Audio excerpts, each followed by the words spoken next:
The Pod News Weekly Review uses chapters. The last word in podcasting news.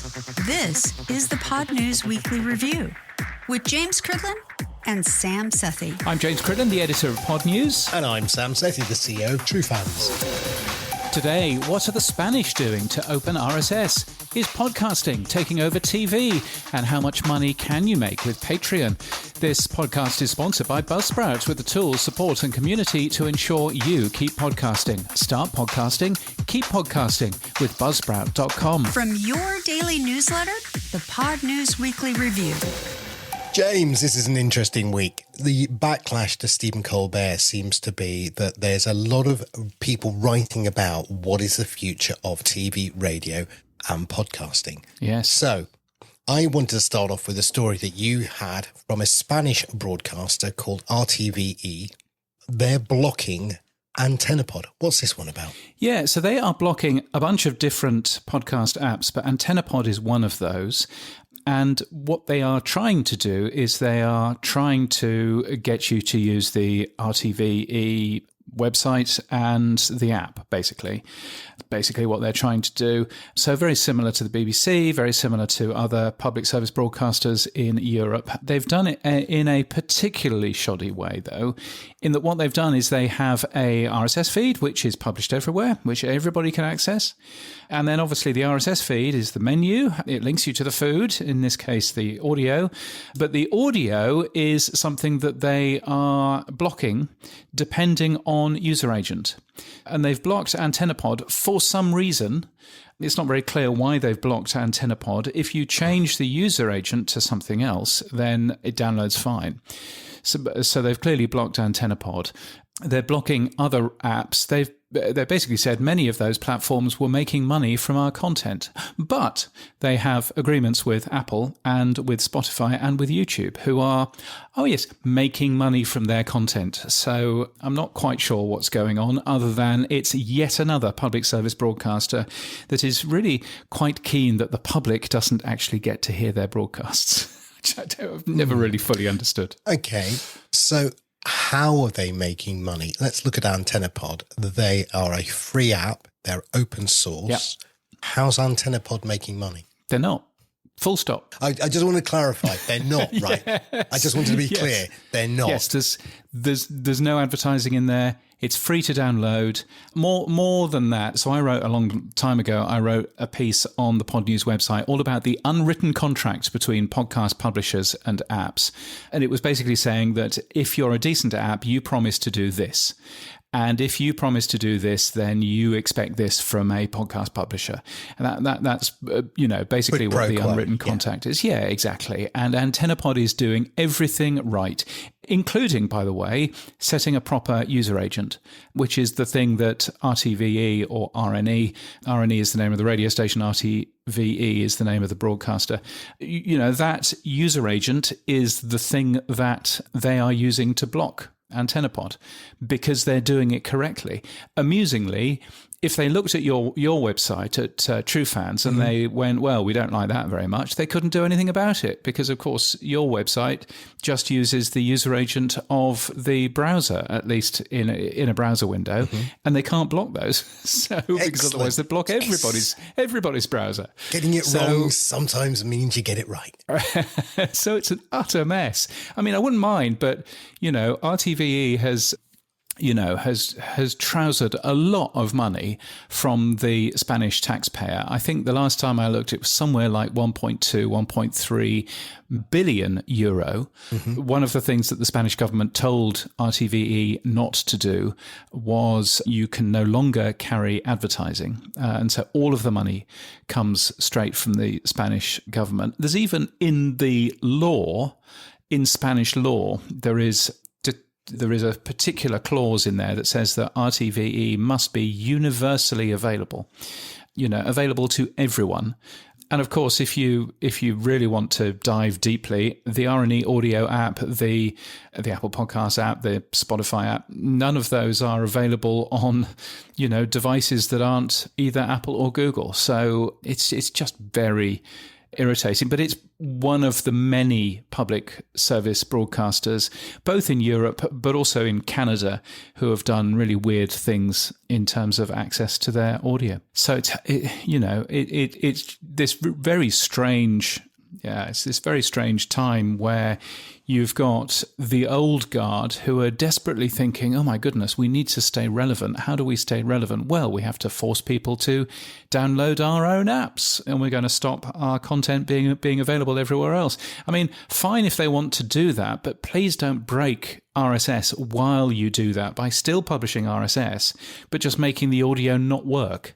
I mean, that's a really bad example. RTVE tell me that that's for a technical reason, not good enough. And RTVE also tell me that they are going to look into Antennapod and whether or not Antennapod can actually get their content in future. But it's a mess, isn't it? It is, but just for clarity again, just for my purpose, so you can go to the website, you can stream it, but they're blocking downloads as well, aren't they? No, you can go to the website. I mean, if you can see the RSS app, which anybody can, then most people will be able to download that audio perfectly happily. Just a normal MP3. It's just that they are specifically looking and going, is this a download request from the Antennapod app? Oh, it is, in which case we'll block it. Well, and why? They've never actually explained that to the folks who run Antennapod. So it's a real mess. But, you might remember previous stories in this series have included the BBC blocking apps, specifically Google Podcasts, because they didn't fully understand how Google Podcasts worked. Radio Canada had a lawyer who was so inept, he was sending legal demands to podcasters to take down content that wasn't even his.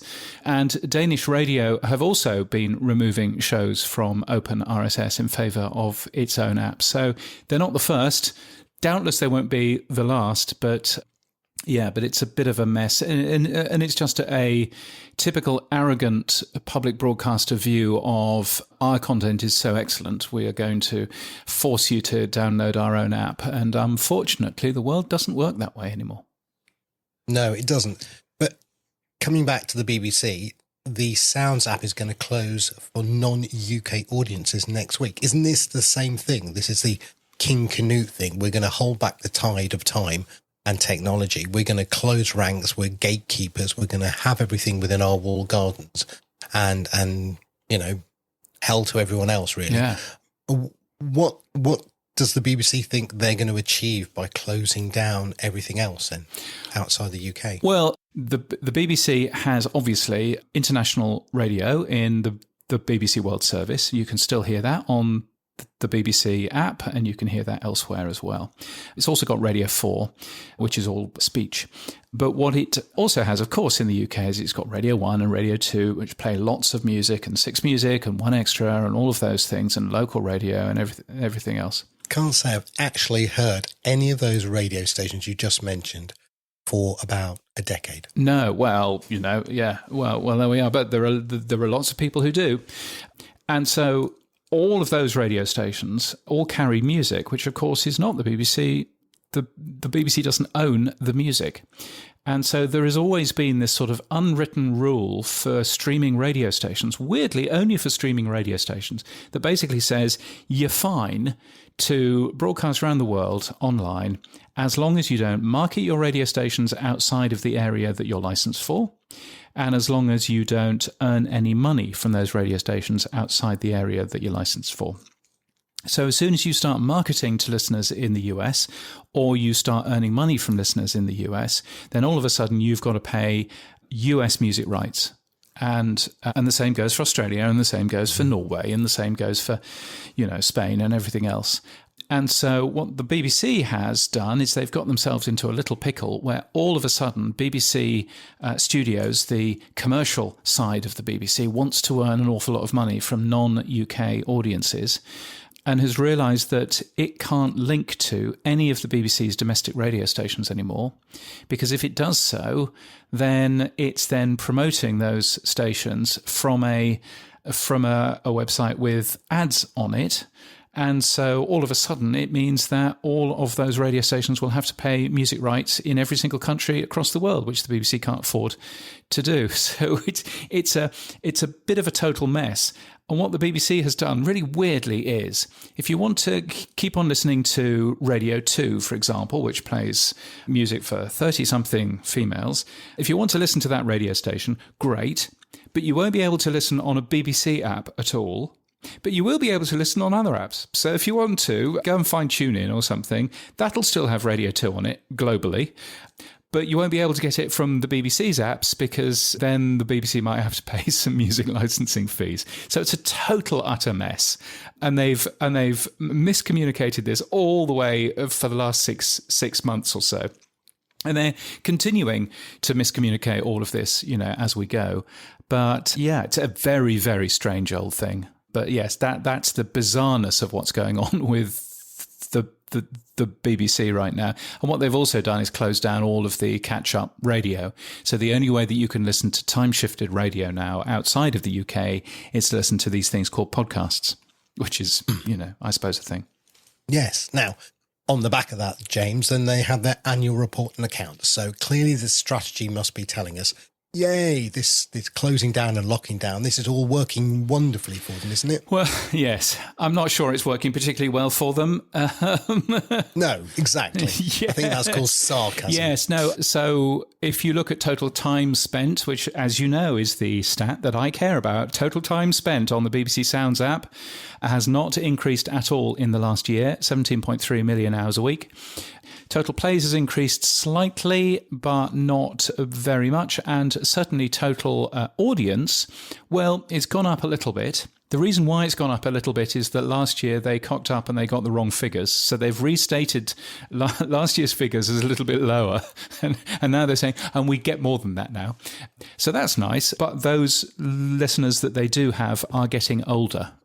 So, so there might have been an increase in users, but actually they've shed some young audiences and have got more old people tuning in, which is not a long-term strategy. So, yeah, so they've got all of that going on. Plus, the BBC is also just suddenly thought, we should maybe in the US we do quite well, so maybe we should put the entire BBC website behind a subscription wall, which is what they've done. So if you want to visit bbc.com in the US, then all you get now is a big screen saying, "Hey, you should subscribe."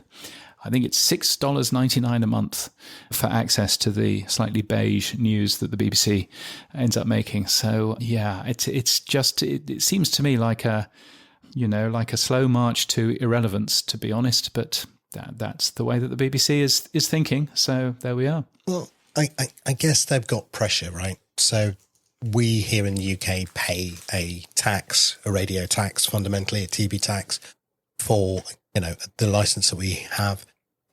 But the government's putting that under pressure. They can't put it up.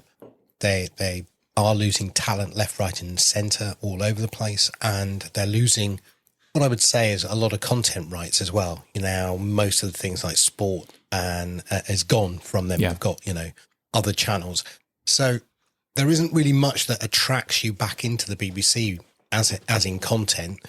And they can't put advertising. You talked about them having to pay money out to music rights holders. I think they're under so much economic pressure from different angles. I don't really know what they can do. Yeah, they are. I mean, they are, of course, this is exactly what they want you to think, because they're in the middle of the renegotiation of what that license fee is going to be. And so they need kind of to paint a bit of a bleak picture, because at the end of the day, everybody in the UK, or most people in the UK, maybe not you, Sam, but most people in the UK love the BBC and thinks that the BBC does a really good job, mostly. Oh, no, I would be gutted if the BBC went away. It's like the NHS. Yeah. I think it what makes Britain one of the things that I love about. But I think they are being politically used as a pawn, and I think the pressure on them, maybe they need to become a commercial entity. I don't know the answer to the question. But increasing the BBC license will not be something that people want. You can't opt out of not having a BBC license. You can illegally, of course, but you're not meant to.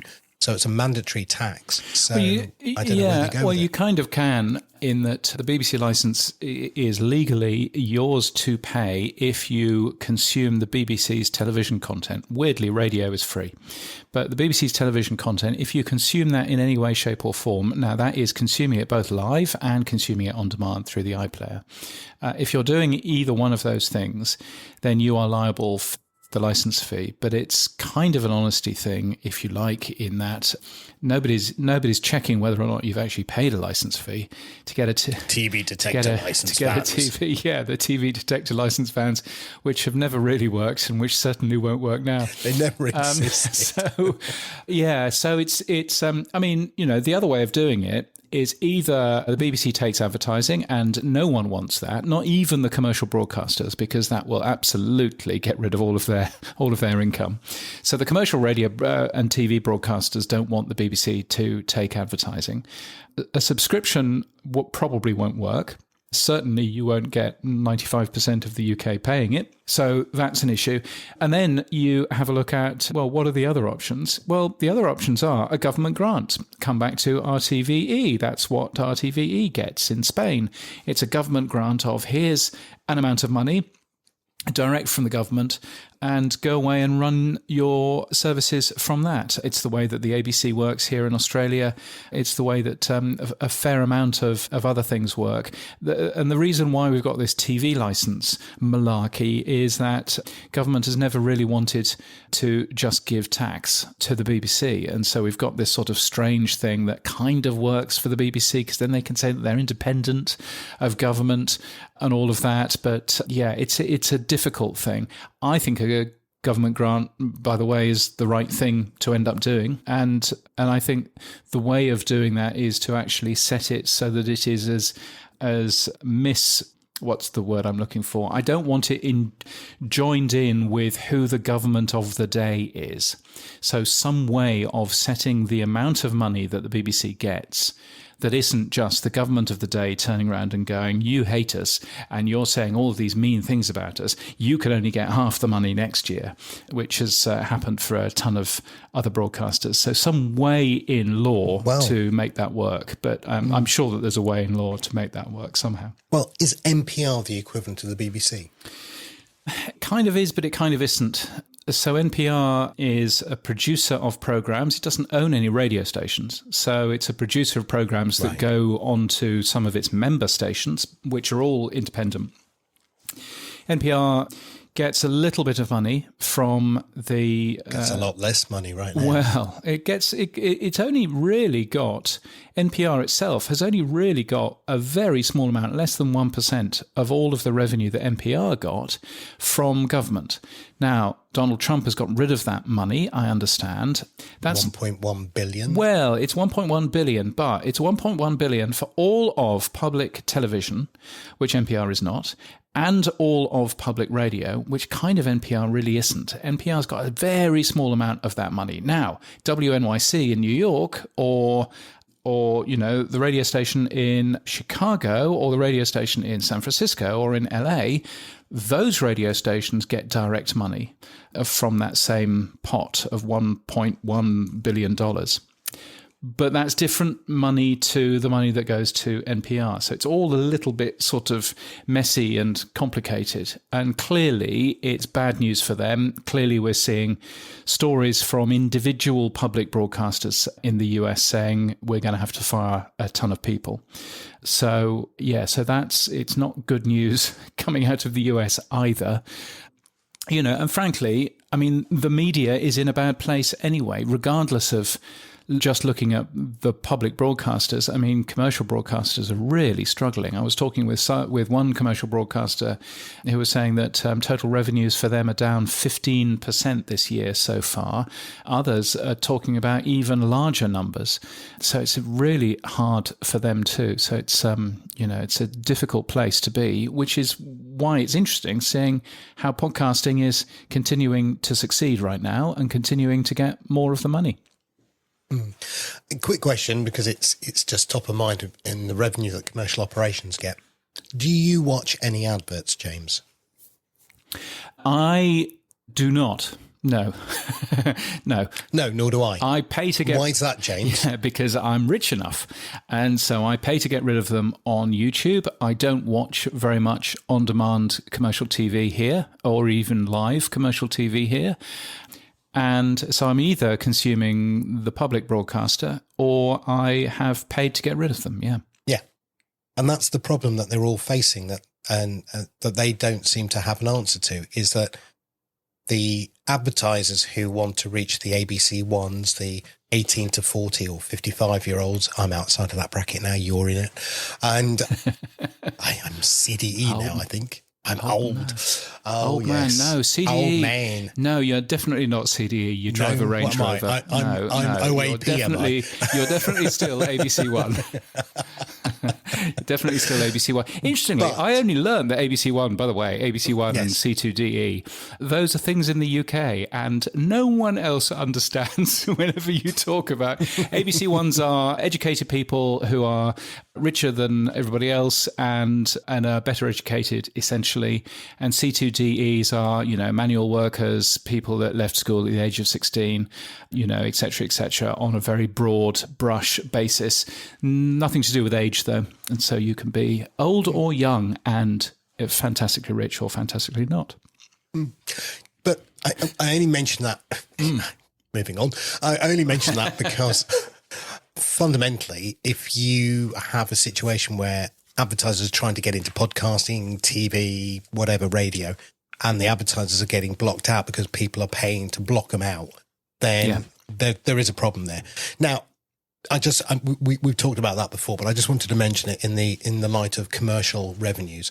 Now, Ofcom, which is the UK's regulatory body for radio, they've announced a report. It's in TV as well, isn't it? They've announced a report this week, and one of the things that stood out to me was Ofcom warns traditional public service TV is endangered. So, on the light of what we've talked about with Spanish RTVE and the BBC, what did Ofcom have to say?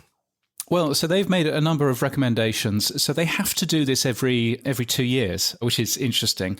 It's part of Ofcom's, the laws that made Ofcom exist, is that every couple of years they have to release a report on the broadcasting ecosystem in the UK. And this time round, they've released this thing which basically says public service TV is in a really bad shape.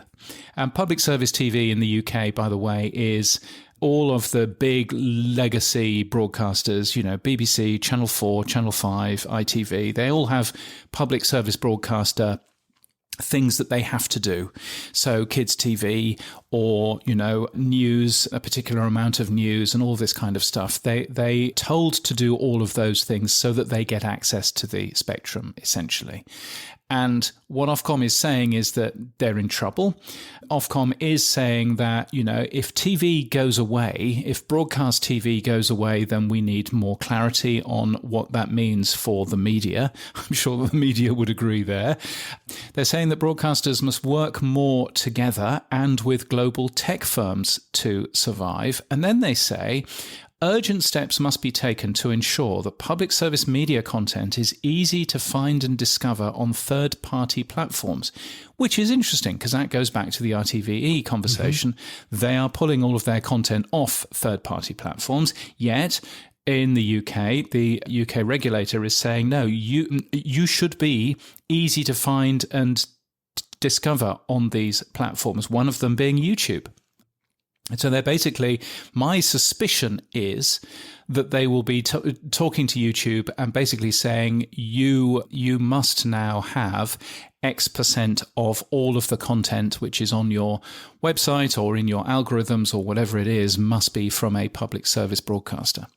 I suspect that that's what they're going to try and do. Good luck with that.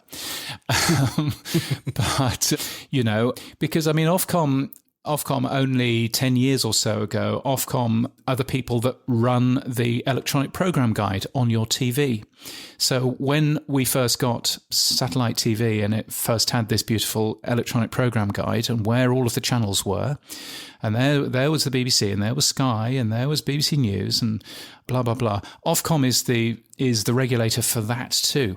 And there are lots of rules around where TV stations can appear in that electronic program guide. So just the same way, they're realizing that the electronic program guide itself is going away and that more people are consuming this stuff through third-party platforms like YouTube. So now they're going, well, we should be regulating that as well. So there's quite a lot of Good luck trying to keep relevant. YouTube to agree to that. Yeah, right. Yes, but I mean, I can see where Ofcom is coming at that. There's a very good podcast for you to go and have a listen to. It's the Media Club with Matt Deegan. That has a special episode with somebody from Ofcom, Christina Nicolotti Squires. There's a name, talking about what some of their recommendations are. But fascinating to watch that going on at the same time as what we've just seen from the Spanish broadcaster as well. Yeah, just one other story related to this before we move on. The BBC is about to launch a daily news podcast called The Global Story. And they've got a reporter in the US and a reporter in the UK, and it will debut in September. But this is available both in the UK on the BBC Sounds, but outside the UK on bbc.com, on the BBC app. So they've suddenly made this super open and everywhere. So yeah. Is this going to be their future strategy? Are they going to unlock the sounds and put more open, or is this just a one-off? Yeah, so pretty well every podcast that the BBC produces is available everywhere. It's available on Apple Podcasts, it's available on Spotify, it's available on but all delayed of these, in some cases. All of these services, delayed in a very small amount of cases. And my suspicion is that delay will go away, right. Because, how will you force me to download the BBC Sounds app when I can't anymore? So my suspicion is that delay will go away. I mean, I did ask the BBC back in February what the plan was there. Didn't get much of an answer, and pretty well everything that I asked them, they've changed their mind on anyway. So the Global Story, this particular show, if you're listening in the UK, you will hear that show as it's made. If you're listening outside of the UK, it'll have advertising on it, advertising at the beginning, the middle, and the end, as all of the BBC shows do. And apparently it's a brand new show called The Global Story. So let's not talk about the one that they launched a couple of years ago, which was, a brand new daily news podcast called The Global Story, which they quietly got rid of in March. So it's coming back. It's absolutely not debuting. That's exactly what their press release said. Debuting. It's not debuting. But the plan with this new revamped version is that it'll be, by the looks of it, run editorially by the BBC in the US, not the BBC in the UK, and it'll have both US and UK folk doing it, and some of the US people are ex-NPR and ex-The Daily, which is interesting. I think that tells you quite a lot about where the future of the BBC is. Anyway, let's move on, James. Well, I say let's move on, but it's more of the same, really, because the Telegraph in the UK is explaining how podcasts are taking over TV. What did they say? Well, yes, so this was an article in the Telegraph, and then there was another article in the New York Times, both talking about TV and podcasting. The Telegraph claiming that the bleeding, rather writing down about the bleeding of audio shows into television poses a new threat to traditional broadcasters, says the Telegraph, who hates the BBC and hates everything that the BBC stands for. So that's probably the reason why they ended up going there.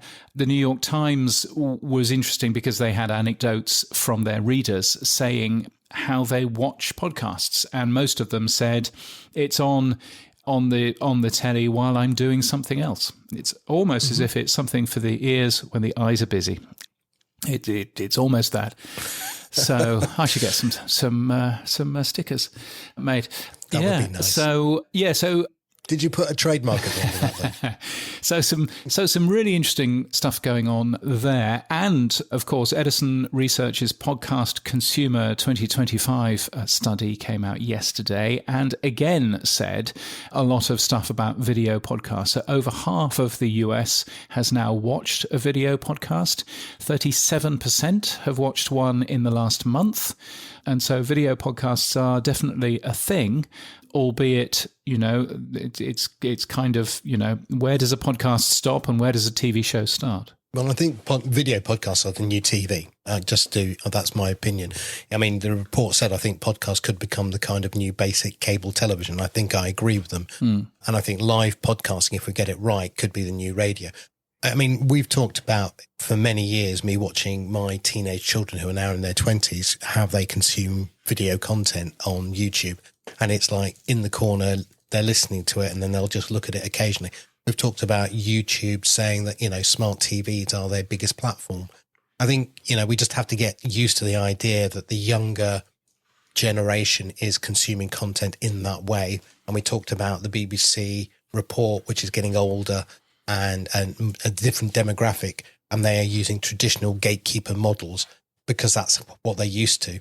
Whereas the younger generation consume it in a very different way. And I think people are getting to understand that. Now, I think also on the back of that, you did your Radioland report, which is a radio newsletter that you do. And one of the things that it came out in that report, which may be going back to what we said earlier, but I don't know if it's the same report part, but it showed it had a declining and aging medium. Is that what you said in that report? Sorry. Yeah, I mean, I was looking through the BBC annual report, which has lots and lots of information, and yes, pointing out a couple of the more interesting bits of data from that report. So, pointing out that total time spent listening to the app was static, and that their audience was getting older. There's also some very interesting data in there around what people are listening to in their app, for example. And this, again, is radio rather than TV. But what people are listening to, live speech and live music is much the same. But then on-demand speech is about 10 times as big as on-demand music radio shows. So virtually nobody is listening to on-demand music radio shows, even though that's actually all of the bother and all of the hassle that you're currently hearing online from people complaining about their app going away. So it's a really interesting set of data. That so if there's one thing that the BBC does very well, it's that annual report, which has a lot of information in it. Now, related to this, Jack Sylvester, who is the producer of Diary of a CEO with Stephen Bartlett, put out a post on LinkedIn that said, the Diary of a CEO just hit a wild milestone. We're now reaching 3 million people every single day. And I thought, wow, that is amazing. But then I wanted to compare that to TV audiences and to things like Stephen Colbert and maybe Mehdi Hassan and stuff like that. So I had a quick look around. The One Show, which is BBC's one prime time programme, gets around 3 million every night. That's its prime time show, 6 o'clock on the BBC. 6:30. I never watch it, but anyway. But when you look at that, Stephen Colbert gets 2.47 million, Kimmel gets 1.75, Fallon 1.25, Seth Meyers gets 900, under a million. So you look at Diary of a CEO at 3 million, and that is bigger than all the network main TV late night shows combined, not combined, in their own interest. Yeah, but I know what you mean, and it's such it, and again, what is that 3 million, and what is that, what is that 3 million number from Diary of a CEO, and what is the 2.4 million? I think it was from Stephen Colbert. 4 million, by the way. Yeah, well, yes, indeed, but they're measuring different things because Stephen Colbert is measuring people watching that TV show for a minimum of whatever it is these days, 4 minutes, 8 minutes, but whatever it is, a minimum of 4 minutes or 8 minutes on a live broadcast TV channel. It doesn't measure all of the people who are consuming clips of that show on YouTube. It doesn't measure any of that other information. It's just purely a live broadcast number, which is a very different figure to the one that Jack Sylvester at Flight Studio has published about Diary of a CEO, because that's essentially the number from YouTube. And how long do you have to watch a video on YouTube? Less than a second for you to actually count. And so, that is probably an algorithm of, I've just finished watching this this mad, person talking about some weird, medical claim. And then all of a sudden it skipped over to somebody doing much the same on Diary of a CEO. Oh, well, I don't want to watch that. I'll watch something else. Guess what? You've just been counted as a viewer in that particular case. So, yeah, I mean, Jack has posted this lovely thing saying, let me put that into perspective. It's filling the O2 Arena 150 times. It's the population of Wales. It's the amount of podcasts that existed in 2024. Yeah, except no, because you're not measuring the same thing. It's not a real people number. But of course, it's a number that you can see in the YouTube studio thing, isn't it? So, yeah. I just thought it was interesting that, again, maybe it's just me trying to see, is this a trend? Are we extrapolating where the gatekeepers, the CBSs, the ABCs are losing audience, the BBC aging audience, RTVE in Spain closing down, and then the converse of that is podcasting and video podcasting growing. I mean, the call to Stephen Colbert has been very loud this week. Just go and run and start your own channel. You look at Mehdi Hassan, who was dropped from CNN, and he went and started his own Zateo, and he's absolutely gangbustering it now. You look at Tucker Carlson, one of the best interviews he did with Ted Cruz. This week, Mehdi Hassan sitting with 24 far-right racists. I mean, it was just amazing watching that and listening to it. Again, this is where I find most of the real good content coming from. It's not mainstream media. I don't watch mainstream TV nor the news. I consume it through Rest is Politics, the news agent. This is where I am, and I think this is where most people are going to. And I think it's older people who are staying, in the mainstream. I turn it on at 6:00 and I watch Coronation Street after, and then Emmerdale, and then they just watch the linear schedule that you talked about from Ofcom.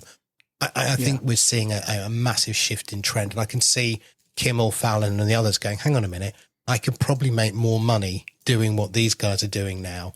Megyn Kelly's worked this out. I just think Fox and the others are going to really struggle, and especially when they're getting sued every 5 minutes as well, by the way. So, I don't know. Well, yes. Yeah, absolutely. And look, I mean, I read something that there's been a plethora of stuff all talking about Stephen Colbert. I mean, frankly, more articles than Stephen Colbert has viewers, but which I find particularly confusing. But anyway, and one of them was saying, look, as someone that was going to sell books as an author, yes, I'm sad about Stephen Colbert going, but actually I sold far more books on some small podcasts that just had a more focused audience. And I thought, well, that probably tells you quite a lot, that actually, The Late Show, for all of its glitz and glamour, was, yes, only reaching 2-point-something million, but also actually wasn't really moving, that country forward in terms of going to watch a movie or going to buy a book or whatever it ended up being, because it was reaching so few people now. And I think, that with also the fact that it was clearly losing quite a lot of money, is an issue there as well. I think, what was it, 40 million to make, 200 staff, and it was at a loss. No, it was losing 40 million. Sorry, it cost 100 million to make. And that's it. Yeah, and it had 200 staff. But somebody said very wisely, during COVID, all of those late night shows managed to do it from home with a skeleton staff, and they've been trained. So actually, if they all went back home or to a small studio with a skeleton staff of, let's say, 8 or 10, they could still deliver the same value content without all of the extras. It'll be interesting to watch, I think. Yeah, but it wasn't, though, was it? I mean, it was a pretty depressing watch. And yes, absolutely, you can make a lot of media things cheaper by making them worse. And there's a question mark on what would happen to Stephen Colbert's show if instead of 200 people he had 150. I think there's an absolutely valid question mark to ask, to ask yourself there. But could you still produce that sort of show if you had 5 people, doing it? No, I don't think so, especially from home. So I kind of, it would be very easy just to turn around and say, well, let's just make it from a back lot somewhere in the middle of Arkansas. But it's not going to be the same thing, is it? Hey, You with the ears. If you are enjoying this show, you should also be enjoying the Pod News Daily podcast. It's 5 minutes long every day, with your daily update for podcasting and on demand. It's like the email newsletter, but ideal for you if you can't be bothered reading that, or you can't read at all. No judgment. I'm just an AI voice and I'm thick as a plank. Artificial intelligence, don't make me laugh. Anyway, you can find the Pod News Daily podcast at podnews.net/listen. Now back to these two guys. The Pod News Weekly Review with Buzzsprout. Start podcasting, keep podcasting. Okay, James, let's move on. Okay, we haven't got a jingle, but it's the YouTube time. The YouTube reports that were out this week, a guy called Nick here blogged about there is no real alternative to YouTube for video on the internet. I'm sure PeerTube would say differently, and I'm sure others would as well. But really, and Spotify probably would argue with that. But yeah. But there for a creator is, I think, the point that he was making. Yes. For a creator, yes, PeerTube, lovely, great, brilliant. Okay, thanks. But for a creator who wants their stuff viewed and found, PeerTube, I'm afraid, no, sorry. Yeah. Everybody's going to YouTube. Yeah. And so he's absolutely right. He ended up saying if someone does not like how their podcast host is behaving, they can move their show. But this is not the case for video. Arguably, you could say Spotify versus YouTube, maybe. But even then, I don't think really that Spotify is a good alternative. So, yes. Well, okay. I mean, think he's got a point. Yeah, and I know that the Podcast Standards Project and various podcasting 2.0 apps and hosts are working to try and provide an alternative, but that isn't fully baked out yet. Now, YouTube also on their blog posted the new rules of podcasting, top takeaways from our talk with John Newshare and YouTube's Steve McClendon, lovely man that he is. I thought this was really interesting, looking at some of the key takeaways. The first one was the line is blurring. Every podcaster is a creator. I agree. I don't think all podcasters now are single audio. I mean, lots are and lots will remain, but I think many of the top 5%, whatever the number you want to call, I think are multi-screened now. They're audio, they're video. I mean, I look at most of the video podcasts that I consume, they are also audio, and they're not single function. The other one is video isn't just an option, it's your engine for discovery. It's just what you said 2 seconds ago. If you are doing video, you better be on YouTube. If you're audio only, and I think this is a little bit naughty, but if you're audio only, it makes discovery way harder, they said. And I think, that's just a video platform saying, you can only be video first. But again, what do you think? Yeah, I think two salespeople from YouTube telling us why YouTube is the future for all of creation is very exciting. but how much does YouTube care about podcasting? How much would YouTube care if podcasting fell over tomorrow and stopped? They wouldn't, because they've still got enough content from coming in elsewhere. And that's my worry about YouTube's current infatuation with podcasting in a nutshell is that they see us as being lots of free content for them to sell advertising with, and that's as far as they go. And so, of course, they're going to turn around and say, oh, every podcaster is a creator. Every creator is a podcaster. Well, yeah, fine. But at the end of the day, you just want more free content, and you want content that is successful and works well. And hey, guess what? That's a podcast. So, yeah, I kind of get that. They talked a bit about thumbnails and how important thumbnails are. And they then talked about something which I do agree with. But again, this is algorithms. Talking about YouTube giving your back catalogue a second life. And YouTube is very good, its algorithm is very good at surfacing older content. And so what YouTube's recommendation engine can do is it can get more people listening to some of your older shows. And I would agree in terms of that. The way that most podcast apps work is that they are specifically driven for the newest show. That's where shows appear in podcast apps, and there's very little ways of finding older shows in there. And that's not something that's clever in terms of YouTube. That's something that's bad in terms of podcast apps, and we kind of need to fix that somehow. Yeah. Yeah, I agree. The last one was Steve McClendon. I thought this was quite interesting. He said, YouTube is committed to making the platform the best place for podcasters. Okay, that's words. Let's see the actions. And we're trying to make podcasts shine, especially on televisions, which is their big push, I guess. And he pointed out to the launch of the official podcast charts as a new way to measure and celebrate success. It was interesting that these charts are driven by watch time. And again, we talk about listen time in podcasting, and it's good to see that they're using watch time as a metric. So going back to what you said about the Diary of a CEO, 1 second requires a play or whatever, which generates that 3 million. And I remember we questioned their 1 billion plays as well, based on, how much of that. But if they're focusing on watch time as a metric of their charts, then clearly you have to watch more to get higher. That's a good thing, isn't it? I mean, yeah, it's good in terms of them, because that's the way that they will earn more money as well. Because obviously, the more you watch and use the YouTube platform, the more that you can put advertising in there. So I think it's interesting that their chart, and they say the podcast charts, there's only one. So let's be really clear. There's only one. It's for the US, but you can see it if you like, and that's all fine. By the way, would you like to guess who the number one is? Rogan. No. Okay, go on then. Yeah. No idea. Go on. All right. The number 5 is Kill Tony. Number 4, The Diary of a CEO. Number 3, The Midas Touch Podcast. Number 2, The Joe Rogan Experience. And number 1 is Call Her Daddy.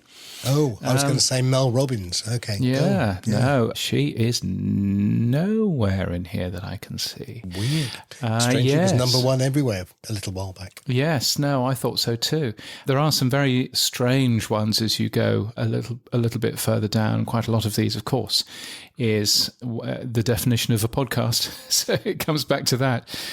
But yeah, so I can certainly understand, their point of view in terms of making sure that they are pushing total time spent as their chart. It doesn't help by the fact that it then says most popular podcast shows on YouTube, most popular, longest watched, surely. But anyway, well, how do you measure popularity? Well, yes, I suppose so. But that figure is nice because it also ties into a new piece of data from Nielsen, who looks at all of the on-demand streamers, and YouTube is again the biggest, but now just posted a new record. 12.8% of all usage of TVs in the US, 12.8% is to YouTube. That's a pretty astounding number. Now, apparently, it usually goes up at this sort of time, and the reason why it goes up at this sort of time is that kids are out for holidays, and they are spending a lot of time with their smart TVs and other things watching YouTube. So that probably explains a little bit of that. And Netflix has also gone up as a result. But 12.8% of all TV usage in the US is quite a thing. And it goes back to that comment about cable TV networks. If they're losing the likes of Colbert and the others, and TV usage is increasing on apps like YouTube, then it makes sense for those people to go independent and push out to that platform as their new means of monetizing their content. It does. And also, on the other side, you can also look at, if you were to look at podcasting, open RSS and all of that, where does the money come from is not that easily apparent to a creator. Whereas if you look at YouTube, you go, oh, that's fine. If we're big enough, YouTube will pay us some money.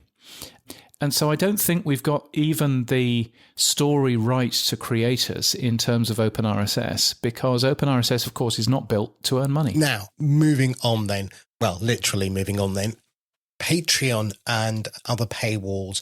It started off, the reason I put this story in the script, James, was it started off with a report that you put that there was a women's running podcast that wanted to use Discord as a discussion area, and that's how it would get paid subscribers. And I was like, God, that's weird. Why would you do that? And I know the Podcast Standards Project has got a Discord chat thing, and I hate. But most people, I think we've said on this show as a trend, and when I say most, that's not probably the right adjective. Most are looking towards Patreon or Memberful or paywall sites. And what was interesting for me was that there was a guy called Joe Budden, who, again, I've not listened to, but he is saying he's earning more than $1 million per month on Patreon from podcasting. So when you're asking where's the money coming from, I think, again, if we go back to what we said earlier, those people that can afford to not have adverts do not get adverts, but the people who want quality content are now willing to pay for it. And it seems that Patreon, Memberful and others are getting the money.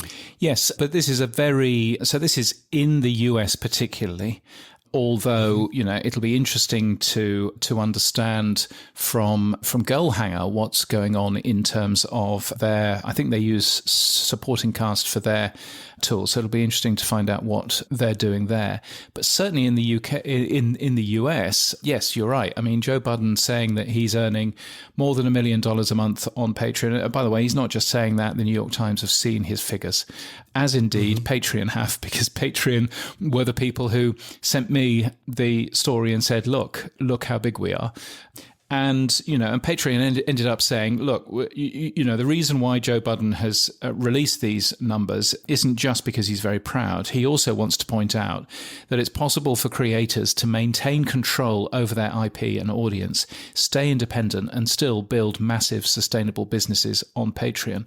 So perhaps the Patreon, or the value for value, because that's basically what this is, the value for value side of podcasting is something that we should be promoting more, rather than just advertising and just sit back and the sponsors will come.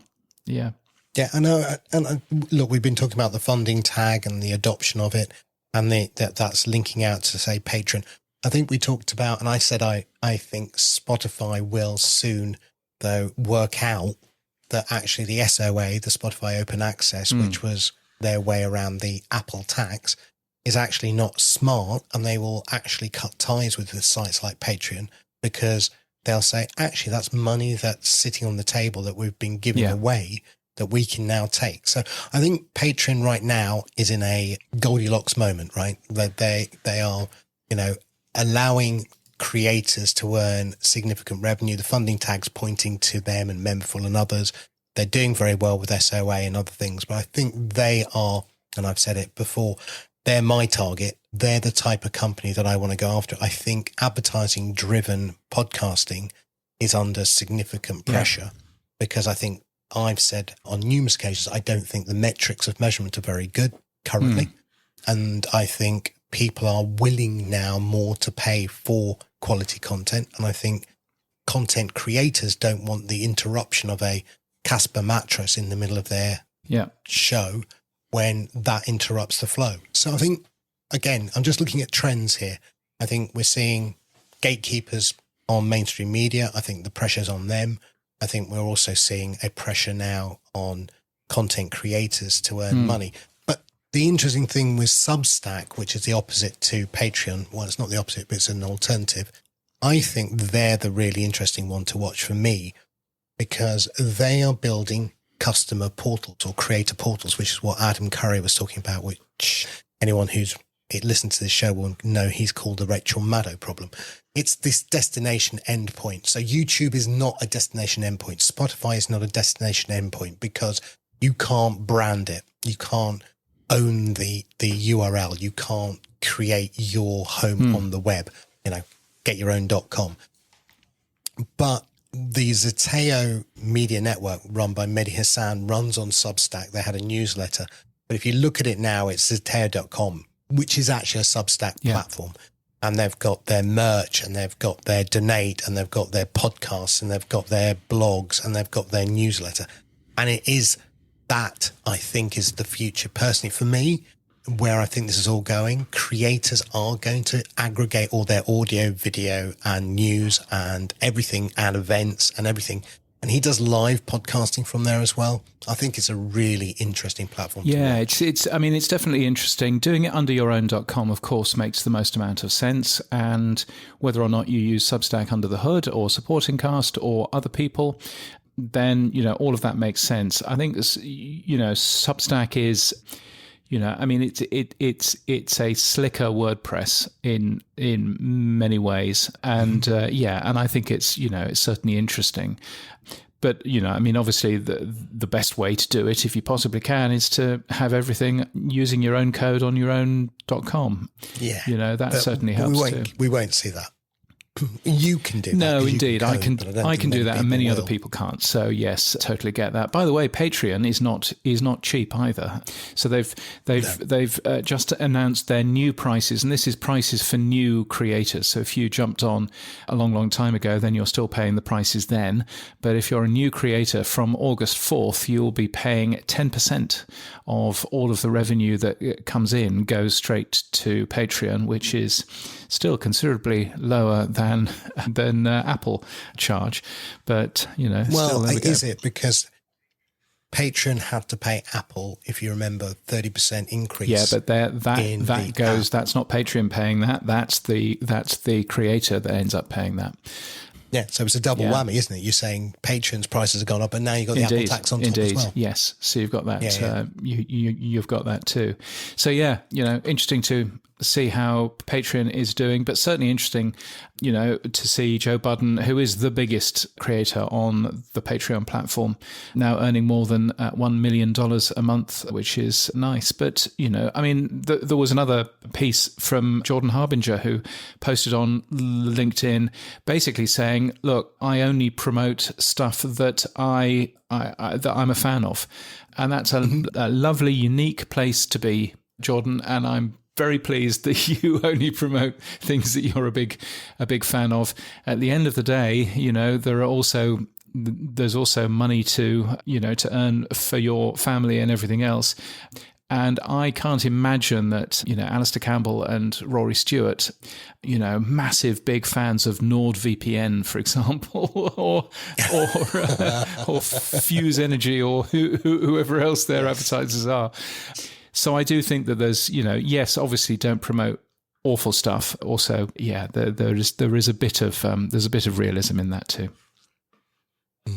But also, Stephen Bartlett, please don't promote your own products and then don't declare your investment. Anyway, now, yes. And the last thing I wanted to say to Teo, because you mentioned it, WordPress. I think Automatic are a company that is, I don't know what they're doing, right? Pocketcast plus Tumblr plus WordPress. It all should be aggregating together and be symbiotic. It's not. And you know, I've had conversations. I won't say who with, but you know, they're not talking internally. Let's put it that way. And I think that's a missed opportunity. Well, there we are. Sam Sethi has spoken. And yes, everyone's just skipped past. So anyway, moving on. I'm not going to do this next one now. I think as soon as you say everybody has skipped past, dear listener, he was just about to embark onto the secure RSS conversation. Well, okay, now I might. No, here we go. Okay, no, I'm not going to do the whole thing. So the whole thing, what I will say is that hosts are foolish, right? They are missing out on massive amounts of money. You said it on Podbiz with Norma Jean Belenki. You were on that show and you said, why aren't hosts offering newsletters? Why aren't hosts doing these sort of things? I'm saying to hosts, why aren't you providing premium and freemium content through the same RSS feed, which is what secure RSS is all about. It's why are you allowing Patreon to take the money, or Memberful or Supporting Cast or whatever, Substack. Hosts should be allowing you to host with them and then say, oh, by the way, here's your premium capability. And we'll deliver all of that through the same RSS feed. So we'll give you your blogs, we'll give you your events, we'll give you your premium content and your freemium content, and keep your audience in one place at one time. Don't ask them to make a second account on another platform where you have no control as a host. You've lost total control once they go to Patreon. You are no longer controlling your customer. And I can't get my head round how hosts are ostrich-like burying their heads. They've missed the boat on video. I genuinely think YouTube's got that one. They've missed the boat on many other things. And sadly, I think, they're going to miss the boat on this one as well. I think Patreon and Memberful will take the lion's share of the money by the time the hosts wake up to what Secure RSS can and will deliver. It'll be gone. Well, anyway, So speaks. And there we are. Sam has spoken. Maybe this is a good time to remind you that our sponsor, Buzzsprout, does offer quite a lot of that kind of stuff. Not all of it, but quite a lot of that kind of stuff. No, they have all of the components. They have wallets, they have subscriptions, they have all of that there, but they're not putting it all together in one way. No, I think that's the thing they're missing. That'll be the thing that obviously needs apps to do and everything else. But yes, totally get that. But if you do want to support us, we don't do supporter-only shows. But if you do want to support us, weekly.podnews.net, that would be very nice. And I think you've got a Patreon as well for Pod News Daily, so there you go. Well, yes, indeed. Podcast events on the Pod News Weekly Review. Well, it's always nice when somebody wins an award for the work that they've done around podcasting, but it's not a podcasting award. So congratulations to Tom Webster, who has won a CMI award, the Content Marketing Institute. And he ended up winning an award for the work that he's done at Sounds Profitable for Best Data Storytelling at the Content Marketing Awards. That's his second award at that event. He first won with Edison Research back in 2019. So congratulations, Tom. I think that's a brilliant thing. It's good that you are telling the story of podcasting. So that's definitely a good thing. And there was a nice event recently, the Higher Ed PodCon, which was all about universities who are talking about podcasting and all of that kind of thing. Greg Wasserman, who works for RSS.com, was both a founding sponsor and also ended up speaking, and he's recapped the event online, which is worthwhile reading. Other events going on? Very quickly, the Be Here Indie Audio Awards have been launched. They are recognising the contribution of the indie audio community. It's not just podcasting, it's other bits of audio as well. It's run by a UK company called Be Here, which is an audiobook producer. And you can enter that until the end of September. And the Signal Awards has extended its entry deadline until August the 1st. I never judge any of these awards because it's so much hard work. And to find out, aren't I? You are about to find out because it looks like you're one of the judges. How exciting. Yeah. I've never done this before, so it'll be good. We'll see. Judging is always a good thing. So, and what I find it's both fascinating because you hear some really good stuff, and also very depressing because you hear some really bad stuff. So it's and you're there going, why have you entered this for an award? It's awful, which is always fascinating, but there we are. And Podcast Movement 2025 is coming up. I have just printed a bunch of stickers, which I got through the post earlier on this week. Stop me and claim yours. It's a nice Pod News sticker, but it's not just a Pod News logo. There's something more exciting there to go on with. So that should be fun. They've made their keynote speaker announcements. They've actually just put most of the schedule up now. If you have a swap card account with Podcast Movement, you can already see it in there. So that's a good thing. One of the speakers is Gabriel Soto from Edison Research, who will be sharing some new data. And another one of the speakers is Jack Davenport, who's co-founder of Goal Hanger, which is the UK's biggest independent podcaster. He will be talking about a lot of exciting things from the UK. What they need is a handsome British person to ask him a ton of questions. I'm not going. Oh, sorry about that. So that should be fun. But oh, they've asked you. Oh, well, I mean, maybe. We'll have to wait and see, won't we? But yeah, maybe. But something else which is going on at that very event, Podcast Movement, is that there is they've listed all of the private meeting rooms, which is interesting. So you can actually go and see what the private meeting rooms are and who will be secreting themselves in private meetings. Interestingly, Spotify does not look as if it has a private meeting room yet. But one person that does, or one company that does have a private meeting room is the Podcast Standards Project for the first time. So instead of meeting in a restaurant, they are going to be meeting in their own private meeting room, which doubtless will be the dullest room that you've ever seen, but at least it'll be quiet. So that'll be good. And apparently open meetings for everybody, as well as member meetings as well. And what they've done is they've also published on their blog post a nice picture, which includes you, Mr. Sethi, wearing a very fancy shirt. Yes. guests from some of the discussions that happened in London at the podcast show. Yeah, I sort of sneak in occasionally, yes. So that was a fine thing. The only other one that I will mention is Radio Days Asia, which is on September the 1st to the 3rd in Jakarta in Indonesia. If you're down this way, then why not come along? You get money off Radio Days Asia and indeed Podcast Movement if you want to. You can find out more about how to do that in the Pod News newsletter as well. And their first set of keynote speakers has just been announced. Ron Baitiong, who's a good man, who's the CEO of Podcast Network Australia. Mike Russell from Creator Magic in the UK, also does jingles and things. Chitra Prastuti from KBR Media in Indonesia, and some handsome English guy will also be there. So that should all be fun. The tech stuff on the Pod News Weekly Review. And in tech stuff, very quickly, let's just give a nice mention to Pocket Casts. They now properly support serial shows, so they are sorted correctly in the correct order now and all of that. And congratulations to Evo Terra, who wrote a blog piece all about that about a year and a half ago, and Pocket Casts have implemented all of that stuff. So many congratulations to them. Many congratulations to you as well, Sam, because you are now properly in the Apple App Store and the Google Play Store. Yeah, God, painful, yes. But we got there. And as I said last week, the nice thing about it is I don't need approval now for new features that I add because of the way that we built it with a PWA. So, yeah. Excellent. Also, by the way, we support the serial. We did that first because we worked with Well, Evo yes, of course ago. You do. You Just didn't sort of do that first. I do you didn't like do to that make first.